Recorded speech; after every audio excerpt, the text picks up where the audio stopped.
Hey guys, Matt here from Complete Prospecting. So we've got the GPX 6000. We're out here on another prospecting adventure, and we've got the full range of the coils for the 6000 now.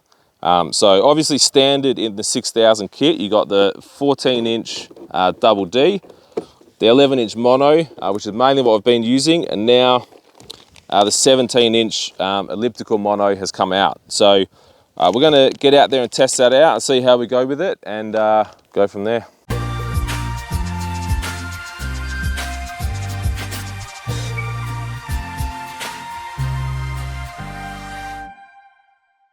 So in terms of the differences between the 17-inch and the 11-inch mono, obviously the size and the shape. So there's the 11, you can see obviously, firstly two things, the size, right? 17-inch compared to 11, and it's elliptical. So we'll see how it actually goes on the ground, but this is, I think, gonna benefit us in two reasons. One, it's gonna be, get the same great signal that you get out of the 11-inch, but you're gonna get deeper targets with this than you will with the 11, and hopefully flatten out some of that ground noise that we've been getting a bit with the 6000. So that's what I think we're going to get out of it, but let's get out and test it and see how we go with it. All right guys, so we've got the 17-inch coil here. So in terms of what you get in the bag, obviously it's basically just the coil really. You get, so that's it there. Look how nice and shiny it is. Unfortunately, it won't stay that shiny for long, but obviously you just get your standard fittings to go into the detector, and just the locking nut down there with the washers or the bushes that fit onto the side of the shaft. So what we'll do is just show you guys how to change it over. Obviously you just unscrew this for your coil that you've got on there, and then you can pull that off the shaft like so. So there is these two bushes or washers that are rubber, whatever you want to call them. So the easiest way to make sure you don't lose them is to just keep them with the coil. So put that screw back in, or that bolt, and then that way we just do that back up, and then that way you know that they're going to stay there for the next time you want to whack that coil on. So obviously to get it off the shaft, depending on how you've got it coiled up, just need to uncoil it and then unscrew the coil from the unit up here. So I always find when I'm unscrewing this that I unscrew it to a point and then I've got to pull it out a little bit and then unscrew it a bit more. So just make sure you do it nice and carefully. Obviously you don't want to bend or break any of those pins in there in the connector, but that's it there. You can take it off nice and easily. Put that to the side and we'll get the 17. We'll set that up. So same thing, start with putting it on the shaft, unscrew that bolt.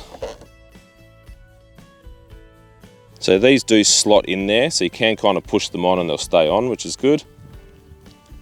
So you can see like that, they stay in place, which is nice. They fit in nice and snug. And just again slide that bolt through. And just do that up so it's nice and tight. So you've still got a bit of movement on it, but it's still firm enough that it's not going to kind of wobble around as you're doing it. And then obviously we can just undo this Velcro that holds it all together, and we can start winding the coil around. So obviously depending on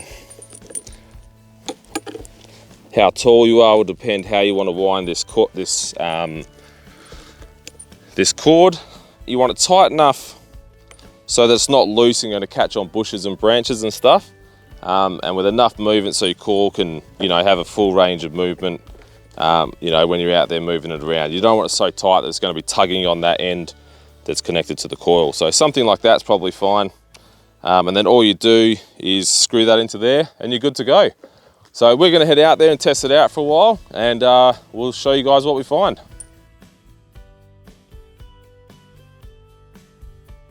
All right guys, so we've been out for a couple of days now using the GPX 6000 with the new 17-inch mono coil.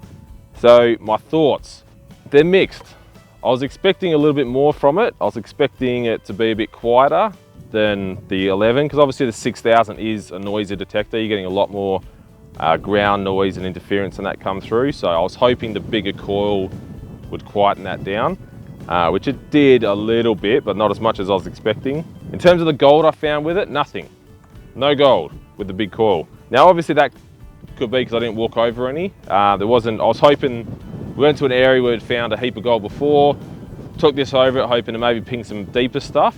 But it turns out, and if you watch a video we've done in terms of the depths you can get with the different detectors and coils, we'll put a link up there, you're not going to get the depth with this that you'll probably get with the 7000. Check that video out and you'll see what we mean. A few other things, it was a good coil. It is bigger and heavier. So obviously walking around with the 11 inch, I didn't need a bungee with this, rocking it all day and night, no problems. You can do it with this, and I didn't use a bungee with this, but you're going to have a sore arm and a sore back. So at the end of the day, from using this day and night detecting, my arm was sore. So you can do it, but it's definitely nothing compared to this. This coil is a lot heavier. So it is a good coil. It's going to get you a bit deeper than this, but it's not going to be as sensitive. So you're going to miss a lot of the smaller stuff. So we went out and found, so I had this on for 2 full days, found nothing, put the 11 inch on and got, I don't know, 10 or 15, just small stuff, right? Nothing huge, but you're pinging something with the 11 and you're gonna miss that with the 17. So these are just some of the ones that I found yesterday afternoon with the 11. So again, like small, small bits. I don't know, there might be, I don't know what, maybe a gram there or 2 grams or something all up. So not a heap, but with the 17, I don't think you're gonna ping those as easy. I mean, you might ping maybe the biggest one there. So you are gonna lose some of that sensitivity going to the 17. So yeah, I mean, you're still gonna find gold with it, right? But I'd rather be honest, I didn't find any gold with it in the 2 full days I was using it. Other thoughts on it? Well, a general thought for Minelab coils, right? And Minelab, if you're watching this, or maybe because someone can explain this to me that's smarter than I am, but why does the lead point straight up? I don't understand that. When we use the detector, the shaft, you're not detecting like that, right? No one's walking around, detecting like this. Why have the lead pointing straight up in the air?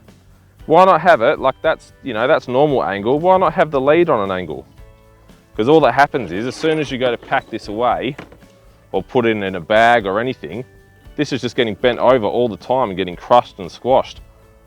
Why would you do that? To make this little bit of plastic on an angle and have it come out, it might cost 3 cents. So I'm not sure why they do that. If someone has an idea, let us know in the comments below. But other than that, you will get a little bit deeper with a 17 than the 11, but you're sacrificing some sensitivity and you're not gaining a lot of quietness either. So that's just a few thoughts on the 17-inch coil. Overall, it was okay. I didn't ping any gold with it, maybe next time. But yeah, it's, for I think it was $530. It's a bit of an investment and you're going to still find a lot of gold with the 11. So as always, if you've enjoyed this video and would like to see more of our content, about 6,000, 7,000, finding gold nuggets, everything prospecting related, subscribe to the channel, hit that like button, give us a thumbs up, and we'll see you in the next video.